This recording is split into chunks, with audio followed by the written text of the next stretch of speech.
Good evening, everyone. Welcome to the Planning and Development Committee meeting. It's Monday, November 24th. It's around 7:26 in the evening, and thank you for being here. We have a quorum. The first item is approval of the regular meeting minutes of October 27th, 2014. Is there a motion? And, okay, all in favor, say aye. Aye. Any opposed? Okay. The first item for consideration is Ordinance 145-014, granting a special use for a single-family detached dwelling at 1513 Greenleaf Street. The Zoning Board of Appeals and City staff recommend City Council adoption of Ordinance 145-014, granting a special use permit for a single-family detached dwelling in the B1 Business District at 1513 Greenleaf. The requested special use permit will allow for the rehabilitation of a blighted property in an existing neighborhood business district. The applicant has complied with all zoning requirements and meets all of the standards for a special use in the B1 Business District. It's for introduction. Is there a motion? Move approval, or move introduction. In addition, I've spoken to the applicants. I guess in the interest of getting the project going and getting it started before weather is prohibitive, they're interested in having the rules suspended so they can get started. So. Okay. We have one person signed up to speak on this topic, Betty Esther. Ms. Esther, are you here?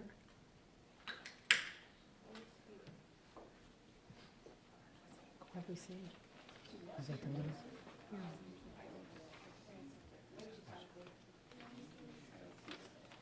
Okay.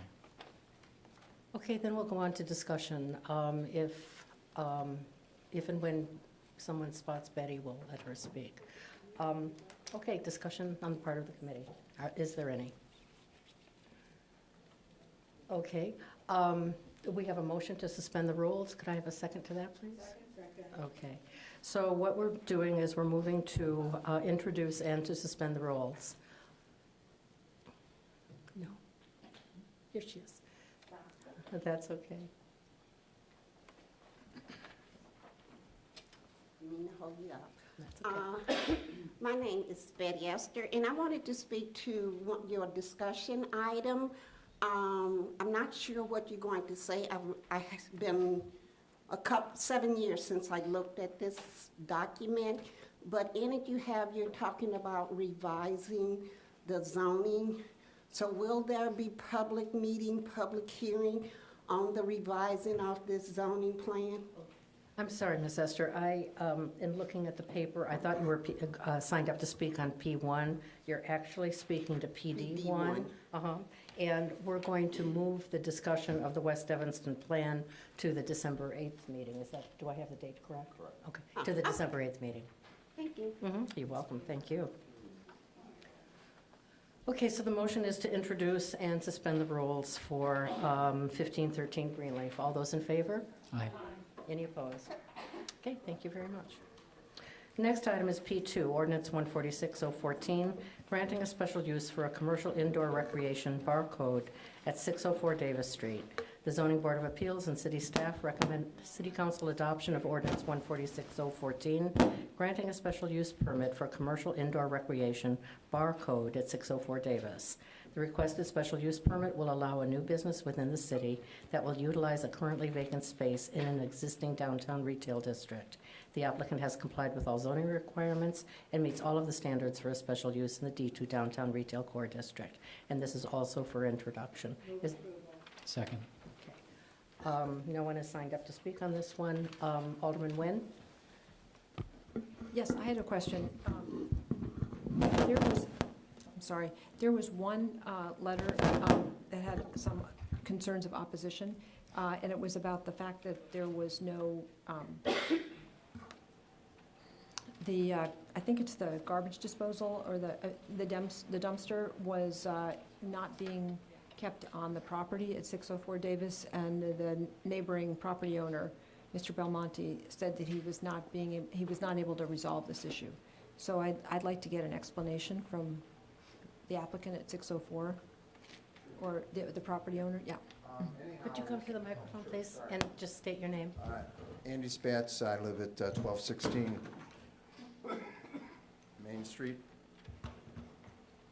And as far as that goes, that was a problem with Groot. They just like to put the stuff wherever they want to. When I go by, I move it. His super moves it sometimes, and I have Mr. Belmonte's number in my telephone, so, you know, he can contact me or I can contact him if he has any issues. We're putting our dumpsters down the alley along with about 8 others. So that's the situation. I have a picture here if you want to see it from a couple of days No, ago. I just wanted to know if it had been resolved. I think so, yes. It was a group problem. They're, you know, the way they move things around. Yeah. Okay, so you've spoken to Groot and told them Yeah, where to of put it? Which time? You know, several times you speak to Groot, and sometimes. Well, things happen. well, and that happens in a lot of places, and Right. you just have to persist until they get it right. Exactly. Yeah. Okay, all right, thank you. And Mr. Spatz, while you're up there, this isn't the materials, but can you just very, very briefly give us an idea of the soundproofing and other efforts that have been Oh, yeah, undertaken? what we're doing is, like, when you guys went to high school, there were these music rooms that isolated the sound. So basically, our concept is that we're building a beer cooler inside the space so that all the sound gets trapped within the room. So this is a well-insulated space that's isolated from the existing floor as from the existing wall. So it's basically a room within the room, which is the way music rooms are built. We did testing before we signed a lease with the Barcode, and we found that there was a problem, and, you know, architecturally we're solving the problem. I own the building. I don't want to have any problems with any of the other tenants, so I'm being a belt and suspenders guy. Okay, any other comments? All those in favor? Any opposed? All right. P3 is ordinance 147014, granting a special use for a Type 2 restaurant, Domino's Pizza, at 911 Foster Street. The Zoning Board of Appeals and city staff recommend city council adoption of ordinance 147014, granting a special use permit for a Type 2 restaurant, Domino's Pizza, in the B1 Business District. The applicant has complied with all zoning requirements and meets all of the standards for a special use for this district. Suspension of the rules is requested to permit introduction and an action by the City Council on November 24th, 2014. It's for introduction and action. Is there? Okay, well. Okay, is there any discussion? All right, well, then I'm going to discuss. I've had a number of calls from residents of my ward who are very concerned about the special use. Pretty much in this neighborhood, after midnight especially, there are a lot of delivery vehicles going between downtown and campus. This moves the deliveries to the edge of the residential neighborhood, and they're concerned about that.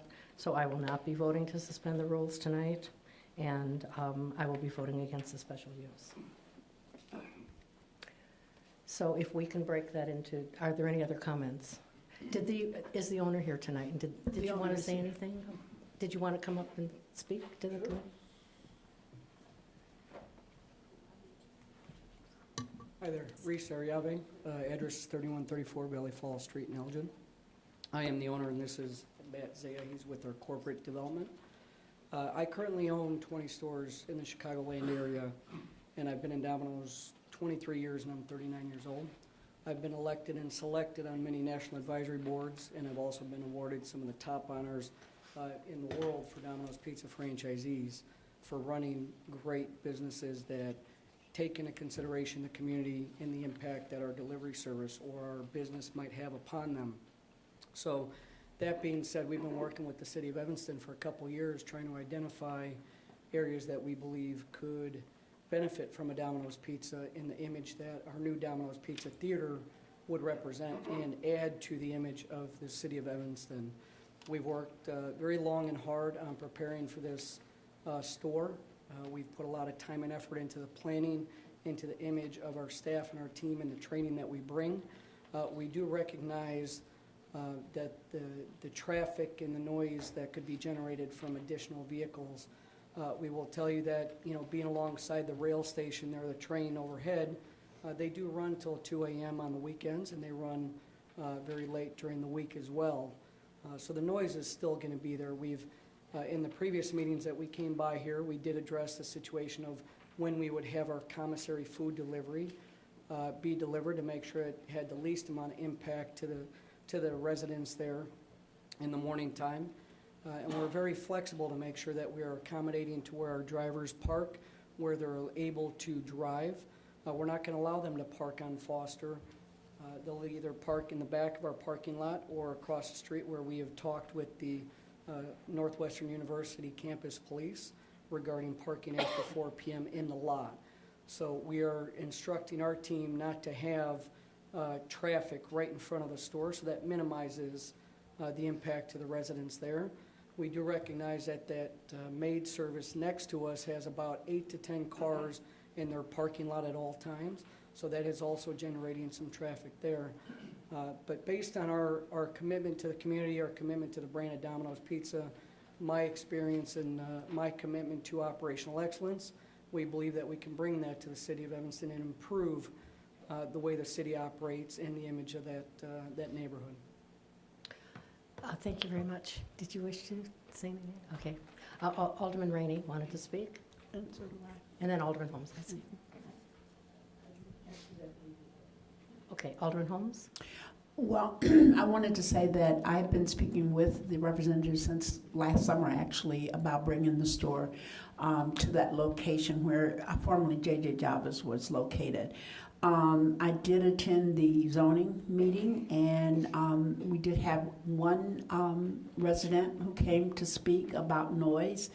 And I think that we worked out, I thought, a very good solution in terms of the deliveries. They're going to be made real early in the morning at certain hours. They're not going to use the alley, because that was another thing, because it would be buffered right next to the residential area. And certainly that they had already made inquiries into Northwestern about parking in their lot, as well as using their own parking lot in the back. So I thought we had worked out a fairly good plan to address any of the concerns that had been brought to me. I did receive some emails, and we tried to address all of that in the zoning meeting. I recommended that we suspend the rules so that they could get started with the new business in that area. We're trying to, as much as possible, to revitalize that area as well. We have a lot of vacancies over there, and we wanted to see the neighborhood improve, and we think that this whole theater concept of Domino's will be an interesting concept to not only to Northwestern students. They're not the only ones that eat pizza, but we think there'll be a benefit to the neighborhood as well. So was looking for support on that, and I'm sorry, Alderman Fisk, that maybe that you could have heard some of the conversation at the zoning meeting. It would have been helpful. Well, first of all, would you like to explain to everyone who might not understand or might not have heard about the theater concept? Sure. You know, Domino's Pizza in the last couple of years has come out and said that, you know, in the past we weren't as good as we thought we were, and we want to be more transparent, a Chipotle-style concept. And I have a store in Glenview, my nearest pizza theater, in Devon and Central, so anyone's welcome to go try out a pizza there. But what it does is it's a more vibrant, more transparent. We're making the product in front of you. There are a small number of tables or counter seating. We will have some TV in there in terms of, you know, electronic menu boards. It's going to be a much different color scheme. There's a little steps for kids to go up and watch what we call the dough show. So it becomes more of a kid-friendly, inviting. There'll be a chalkboard for kids while they're waiting for their pizzas. Being a part of the community here at Evanston, we recognize that it's been a few years since a Domino's Pizza was here, not always operating up to what the standards we put out for Domino's Pizza. So knowing my background and what we're presenting, I've opened 6 new pizza theaters in the last 12 and a half months throughout the Chicagoland area, from the south suburbs to the city to the suburbs. And we are finding that throughout the country right now there's about 450 out of our 5,500 total units that are this concept, and I've been entrusted to build 20 of them in about 4 years here in Chicago. We wouldn't be doing this, and we're investing about $500,000 into that location. And if anyone remembers what Java Coffee looked like and how they ran their business. I think this is going to be a tremendous uplift for that street in that zone. And I would invite you to go check out, my Domino's Pizza in Glenview, right on the corner of Lake and Waukegan. Thank you for that. The problem is that this is a very small and concentrated residential neighborhood. And when delivery people are buzzing around, you have to understand this neighborhood during the day looks like the nice, quiet little neighborhood that it is. After midnight, with buses and safe rides and delivery vehicles, everyone racing through, they don't pay attention to stoplights. The delivery people don't turn their radios down. So, there's all sorts of problems there. And we have, neighbors have responded to that. Okay. And so when this came forward, I started hearing from a lot of people in my ward. Foster is the direct route down to campus, but they do cut over on Maple and Noyes and Sherman and everywhere else. So we really need you to educate your drivers about proper behavior in a residential neighborhood, if you would. Absolutely, ma'am, and it's not really just about a residential neighborhood. I run, background checks, criminal background checks on every team member. We do MVRs twice a year, so when we hire them, and every 6 months. We have strict driver training. There's computer-based training, there's on-the-road training. We do a vehicle inspection on the tread on the tires, the windshield wipers, the horn, the seat belt. We do spot checks. We have multiple 3 to 4 times a year. Corporate comes in and does surprise inspections on us. Believe me, the liability I have with the way my drivers are out on the road, it's tremendous. The most important thing is just to ask them to be good neighbors. Oh, I mean, I've absolutely. had conversations with people at 2 o'clock in the morning about turning their radios down, and believe me, they don't care. Absolutely, ma'am, but it's my business, and I'm not, building a store and investing this much money into it to have it risked or taken away by a driver, driving foolishly. We are incorporating bicycle delivery, so that'll limit as many cars as we need. During the week, our deliveries will stop at midnight anyway, so there won't be deliveries after midnight during the week, but on the weekends, it'll be just a little bit later. Right. But we've also discussed going to make sure that we're carry-out only after a certain time, so that way we don't have our cars out on the road. Okay, well, that certainly will be helpful to communicate that with the neighbors, and they'll appreciate that. Alderman Rainey?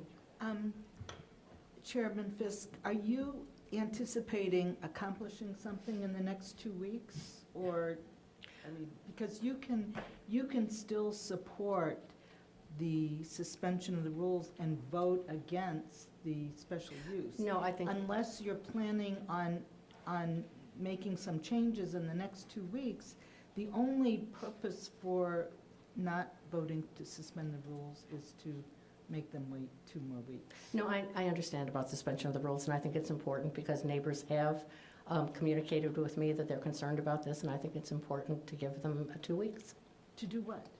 to comment if they wish. Do the rest of the council, or I'm not going to vote to suspend No, the rules. okay, I'm just asking, I thought maybe you had a plan. I don't have a plan other than to allow the neighbors time to comment. I would be happy to host those neighbors for a little pizza party to discuss our driver safety. Okay. Okay. Anything that'll help, ma'am. We certainly try to build our stores within the time frame financially to make it beneficial for us and that we don't prolong it. We are trying to hope that we could potentially get it in before the end of the year and the holidays, knowing that people take their holiday breaks. So we would ask if you could please consider that. Okay. Thank you very much. Thank you. Okay, did anyone else on the committee wish to speak? Okay, then let's break it into 2 pieces. First, we'll do suspension of the rules, and all those in favor of suspending the rules? Okay, I'm voting no on that. And all those in favor of introducing this to council? Aye. Okay, no one opposed, thank you. Okay, we'll go on to the next item, which is P4. It's ordinance 144-014, zoning ordinance text amendment modifications to Central Street Overlay District. The Plan Commission and staff recommend City Council adoption of ordinance 114-014 to modify certain portions of section 615-14 Central Street Overlay District, and that's for introduction. And we have one person here to speak, Mr. Walsh. Thank you. Good evening, Chairman Fisk.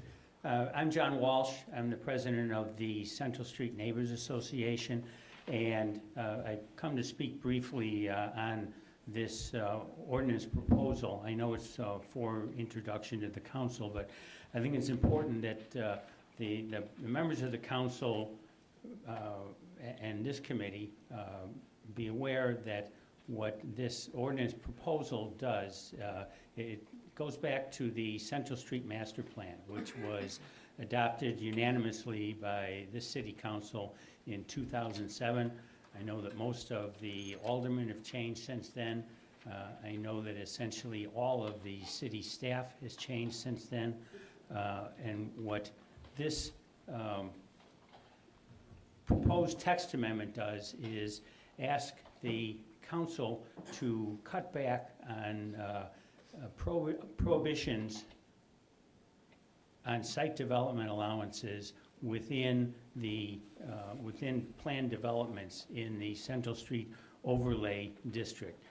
Staff is proposing to eliminate most of those protections for adjacent property owners and neighbors who find themselves in a position of butting up against and adjacent to planned developments.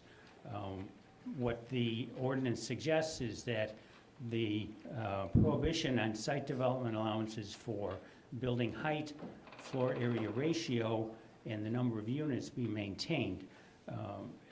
And yet, the board of the Central Street Neighbors Association urges this committee and the council to maintain more of the prohibitions as are currently in the ordinance, such as prohibitions on site development allowances for all setbacks, including side yard setbacks, front lot lines, step backs above the first floor, as well as transitional height planes. The importance of these prohibitions on the site development allowances is that they are necessary to prevent the canyonization of Central Street along the business district, as well as the dislocation of certain current businesses which may find themselves subject to tear downs of buildings if economic opportunity arises along Central Street.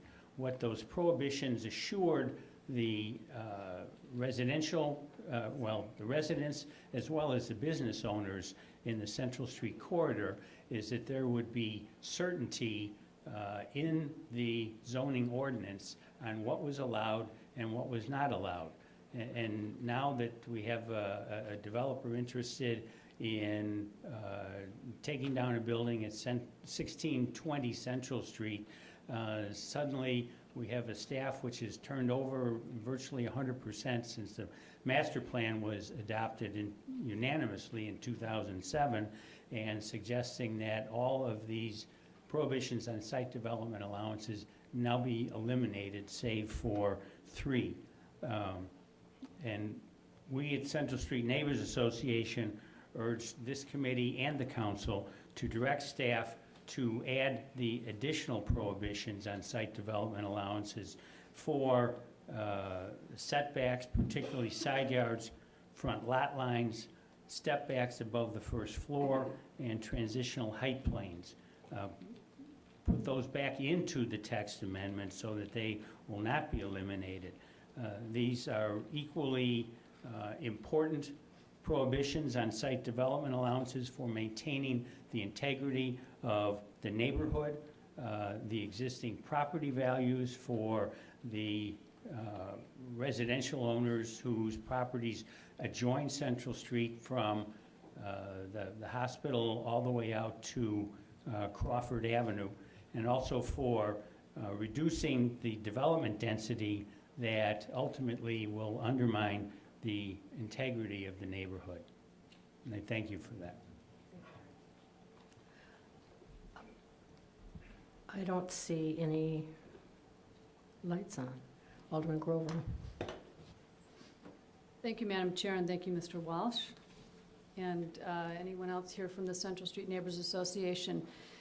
The text amendments that come to us tonight are, I think, the result of not only a really fine staff process and review of the Central Street Overlay District, but also some really great conversations with Central Street Neighbors Association, Central Street Business Association, and other stakeholders. We do have an entirely new community development staff, planning and zoning staff, and I think at this point we can say that they understand the Central Street zoning overlay and the Central Street Master Plan as well as anyone. And when our new staff came and took a look at these documents, they discovered that we got it 95% right in 2007 or 2008 when a previous council unanimously passed both the plan and the overlay district. And it's that 5% that we're tinkering with right here. And what our new staff also brought to the conversation is some really good perspective from outside of Evanston, from other communities where they do planned developments. And what was unusual to our staff in this case is that in one place in Evanston do we have a zoning code that prohibits any site development allowances in a planned development altogether. And that struck our staff as really unusual, and in fact so unusual they thought it must have been a mistake.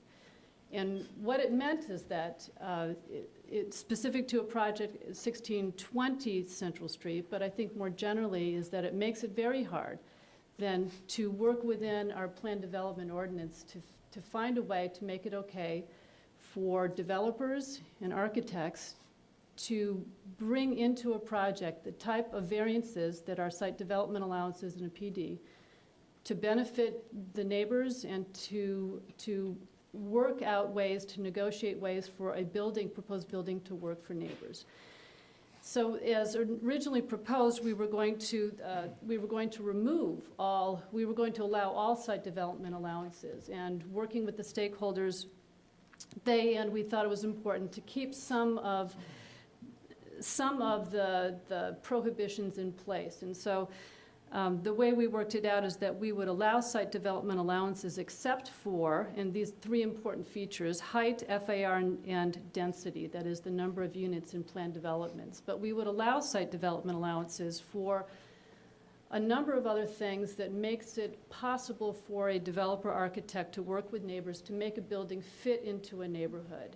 It gives us a little more flexibility, and it makes it okay then for us to proceed with some development. So I'm supportive of the text amendments as they come to us tonight because they really are the product of a great deal of community discussion with business owners, with stakeholders, and with the Central Street Neighbors Association. I do not think that we need to add more prohibitions into this as site development allowances just because there's not much left at that point. And the practical effect of I think make site development allowances for setbacks in transitional height planes is that there's not much more that you can then use to make adjustments to a building so that it works for neighbors. So I would encourage your support of the text amendments as staff has proposed. Okay, Alderman Tandem? Thank you. Alderman Grover gave a nice list of reasons to support this, and I think that, I agree with them. I've been in some of the meetings as this does pertain to my end of Central Street as well. I do think the prohibitions as they stand now really inhibit the creativity that an architect might bring, or even architect or contractor. Even an interest in the site, knowing that there are these prohibitions, would stymie that development, especially if it's not as creative as it can be. So I think from this particular project, we know that taking advantage of some of the height of the setbacks, it's creating a very attractive building. I know it's not finalized, but what they've offered is quite attractive. So I think it's a good thing to push forward and work with this as it's been recommended by staff. Okay, anyone else? Okay, then all those in favor of introduction, say aye. Aye. Any opposed? Okay. Finally, P5, Ordinance 120-014, granting a special use for a daycare center child for children at 1909 to 1911 Howard Street. The Zoning Board of Appeals and city staff recommend City Council adoption of ordinance 120-014, granting a special use permit for a daycare center for children in the C1 Commercial District at 1909 to 11 Howard Street. In response to a request to the October 13th, 2014 P&D meeting, the applicant has now provided a letter of intent outlining the proposed tenant lease that commenced September 1st, 2014. It's for introduction. Is there a motion? Move approval. Second. Okay, Alderman Rainey. Yes, thank you, Madam Chair. I would encourage everybody, of course, to embrace this special use. And it's been a long time coming. This space has been vacant. It's on a very important corner. The vet center moved from Clyde and Howard to this location where, on the corner, and it's part of a strip. And the vet center has really stabilized this corner. And I think it's a perfect addition, and it seems that there's going to be enough parking because of the complicated timing of when the vet center opens and closes and when the activity of the daycare center takes place. So it's very helpful. And I'm going to ask also that we agree to suspend the rules. I have not received one complaint or concern about this use or the amendment. Second. Okay, which we passed previously, the text one. Okay, so you've made the motion, and Alderman Grover, did I hear you second that? Okay, all right. So it's, first let's vote on suspension of the rules. All those in favor? Aye. Any opposed? Okay, and now the motion to introduce. Everyone in favor? Aye. Any opposed? Okay, so that's going to go to council. Then we have one item for discussion. Mr. Munzer, would you like to address that? We're just going to put that off to December 8th, okay? Right. And are there any communications? No, they're not. Okay, then the meeting is adjourned.